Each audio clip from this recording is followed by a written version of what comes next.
লাগছে মনে খুশির জোয়ার সবখানে, আর ঈদ লাগছে মনে বিকাশ পেমেন্ট সবখানে। গাজীপুর সিটি কর্পোরেশন বাংলাদেশের মধ্যে আয়তনের দিক থেকে সর্ববৃহৎ একটি সিটি কর্পোরেশন। এখানে 57টি ওয়ার্ড, এই 57টি ওয়ার্ডেই আমাদেরকে এই পরিষ্কার পরিচ্ছন্ন কর্মীদেরকে নিয়ে এই ময়লা আবর্জনা এবং কুরবানির যে মলমূত্র এবং রক্ত এগুলো পরিষ্কার করতে হচ্ছে।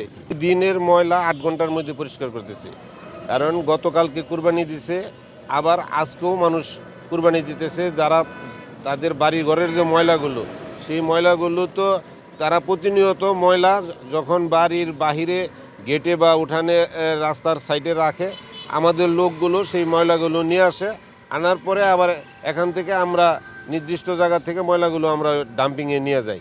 এই জন্য আমাদের 72 ঘন্টা গতকালকে থেকে শুরু হয়েছে, আগামীকাল পর্যন্ত মাননীয় প্রধানমন্ত্রী এবং সরকার যে ঘোষণা দিয়েছে যে 12 ঘন্টার মধ্যে ময়লা পরিষ্কার করতে হবে, সেই দিক থেকে আমরা 72 ঘন্টা মানে 3 দিনের প্রতিদিন আমরা এই 12 ঘন্টার মধ্যেই ময়লাগুলো পরিষ্কার করতেছি।